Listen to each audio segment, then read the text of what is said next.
he's left the academy and the environment and the culture in a place that's so far removed from what it was. It's so much better. Every department seems to function in unison. There's good communication. There's a kind of common goal and a common understanding of where the academy should be and what the aims are. And he's left the club in a situation where his successor will have a far, far easier job to do than he did when he joined the club. Jay here, Stretford Paddock. This is Academy Review. Joining me, as always, is Finn, otherwise known as Academy Scoop, on all your socials. Bit of a different one today, Finn, because there hasn't been any games, obviously. The season has stopped, not just for the first team, but for the Academy team as well.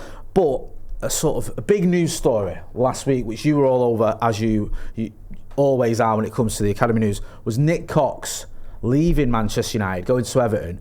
Now, for those who aren't up to speed with the story, who is Nick Cox and what do you think of, what's your reaction to this news? So Nick Cox is, or was, Manchester United's academy director. So he basically oversees the entire academy operation, joined in 2016, and has been credited widely with basically rejuvenating what was a neglected and declining academy when he joined the club. Putting it at the point it is now as, back alongside the best academies in the country. He's done an incredible job, and it's quite a surprise story to come out. I don't think many people were expecting it to happen. A huge, important character to the whole academy setup. Over the last few years, just for someone like me who doesn't follow the academy as closely as you do, but obviously keeps an eye on it because it's important to Manchester United, we've seen the youngsters get to win the FA Youth Cup. Yep. We've seen them have other trophy wins. We've seen them have these record-breaking runs. We've seen them produce a lot of players who've gone on to play for the first team. How much of that is down to Nick Cox and the changes he's implemented at the club? Yeah, I think within the club, there's this belief that he is basically the sole driving factor behind the rejuvenation of the academy and the successes in the recent years. Not to say that it isn't a completely distributed team effort from all the different departments, but he's been the one that's come in and identified what needed to change, identified the issues with the culture. That's something that he's spoken and been very vocal about in terms of making sure that the right environment is in place to get the best out of young players and to get the best out of the staff, and just to create a really well-oiled kind of cohesive machine across each department in the academy setup. So he overhauled things like the recruitment team, the physios and medical department, the performance coaching side of things. All of the departments kind of saw basically a comprehensive overhaul that have led to major successes in the last few years. Like you mentioned, overseeing the integration of really notable academy players, the likes of Kobbie Mainoo, Alejandro Garnacho, who he personally had to played a role in convincing. There was a funny story about while he was trying to convince Alejandro Garnacho on a video call, his two sons in the back were having an argument and it almost jeopardised the deal. But Wow. They got it across the line. So he has played an enormous role in what is one of the only departments of the wider club that you could say functions as you would expect of Manchester United's academy. If you'll allow me, and I hate doing this, but if you'll allow me just to do it because it's the world we live in, just from a financial point of view as well, this has been beneficial to United, I'm guessing, the impact he's had on the academy, because we have seen a few academy players moved on for what was obviously profit, because the academy players being sold. It's financially vital to the club in so many ways.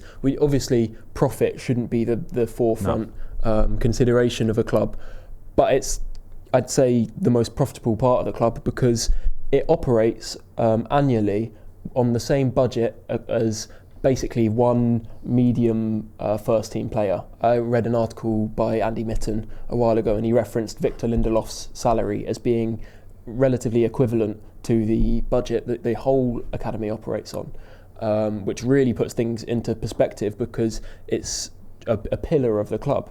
And so from that you have sales. I think during his time at the club, United made over 100 million in sales of academy players. Again, don't necessarily want to be celebrating selling academy players, but it does really, really help what we can do financially as a club, especially with FFP and PSR. So it's so important that it's an area of the club that is functioning properly. You save money by integrating players like Kobbie Mainoo instead of signing a Frankie de Jong, for example, at the time, who would have cost 75 million. It's an enormous help financially and in so many ways. And also, the highlight for me over the last few years has probably been that FA Cup final where Kobbie Mainoo and Alejandro Garnacho get the winning goals. And what made that special for me wasn't just that I like Kobbie Mainoo and he's a great player at the time, especially though he's lost a little bit of his luster. Garnacho was one of my favourite players, but it's the fact you've got academy players doing that, coming through and achieving those great things. It's special. It's such a special story, especially those two who won the FA Youth Cup just 2 seasons prior. And a couple of years later, they're the 2 goal scorers that win Manchester United the FA Cup, the senior version of that competition that they won together as kids. So those storylines are really unique and really special, and it's what the club is built on. It's the history and the DNA of the club. And so before Nick Cox's arrival, there was certainly a feeling of decline. We were starting to fall behind the likes of Chelsea and City, who had invested massively, especially into the recruitment side of things. So we weren't going far in competitions like the FA Youth Cup. We would get thrashed, to be honest, by teams like City and Chelsea at under 18 and under 21 level. And it was, really in quite a state of decline and needed someone to come in there and identify what needs changing and actually go about implementing those changes. And that's exactly what he did. So I think it's going to be one hell of a pair of boots to fill for his successor, which hasn't been decided yet. But I understand that the process to find a replacement for him is underway. But it apparently was a situation that developed very quickly with Everton's offer coming in. He'd had previous offers from other Premier League and EFL clubs for director of football roles and technical director roles, so he's extremely highly thought of within the industry. But he felt that this opportunity to go and have such a significant role at Everton, who are having a little bit of a rejig with their leadership structure, he felt that was the right opportunity. And I think that's fair enough, given what he's done for the club and what he's given and shown that he can do at the highest level. Can only say that I wish him all the best. That's fair enough. That's very noble of you. I hope he fails. I'm only joking. How are you concerned about this? Because you've just painted a picture there, and you've spoken about it a few times, like how well the academy's been run, how much success it's had of late, and that wasn't always the case before Nick Cox has arrived. And we can't just put it all down to him. Sure.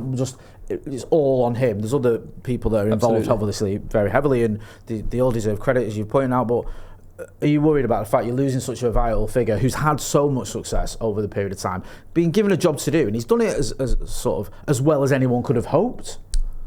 I think worries are natural when you lose someone that's clearly had such a monumentally positive effect on the club.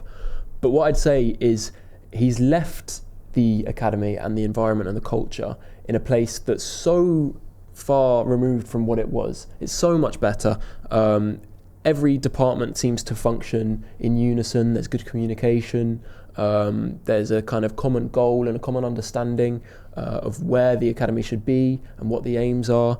And he's left the club in a situation where his successor will have a far, far easier job to do than he did when he joined the club. So obviously they need to make the right appointment. But I think I can't see the academy just falling off a cliff now because he's left the infrastructure so much better than it was. So all of that is in place now for his successor to come in, and you would assume that there wouldn't be that much change because, again, you could consider the academy to be the one area of the club that functions as we'd expect and up to the standards of Manchester United. It's almost been this kind of isolated bubble away from the neglect of the Glazers and the ownership over the last 20 years almost. So I think that's going to continue, but they do have to get the appointment correct, which I believe Jason Wilcox is tasked with doing. Alongside Nick Cox, I'm sure will be giving his own recommendations for that, but certainly some boots to fill. Just finally, do you have any indication as to whether that's going to come from within the appointment or from outside? Is there any sort of rumblings about who it might be, or whether the club are going to look to promote someone or go elsewhere? Yeah, it's hard to tell, and it's early in the process at this stage because, again, it was quite like a surprising development to come out. I think they'll definitely be considering some of the names that are already within the club internally, who have shown over the last few years and been part of that positive improvement at the academy. So I think they'll be considering some names internally. I can't say exactly who they'll be.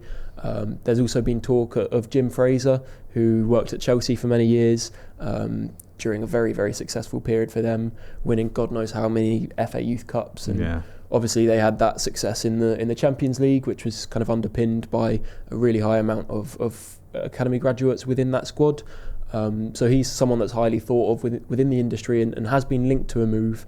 I inquired about that a little while ago and it was played down to me, but given that the situation has now changed massively, who knows what could happen. But it's very important that they get the right man in for this. So watch this space is what you're telling us. Keep following Finn, Academy Scoop, on your socials, because he's quite right. He's going to know as soon as anyone else does what is going down. Hopefully. So make sure you check that out and look, get involved in the chat in the comments, let us know what you think. It's good to see the Academy doing so well. When you lose part of it, you do worry, but as you said, if it's this isn't a Fergie leaving United situation where you worry that the whole sort of thing can fall apart. The important thing is that the infrastructure is in place. That's good to hear it. Go and check out Finn, Academy Scoop, on all your socials. It's going to be on other videos on the channel as well as on the podcast and all that stuff as well. It's going to be seeing a lot more of him. I know people always ask, can we see more Finn? Can we see more of Finn? Don't worry, you're going to get your fix. You know where to find me as well. That's been Finn. I've been Jay. This has been Academy Review. Thanks for watching.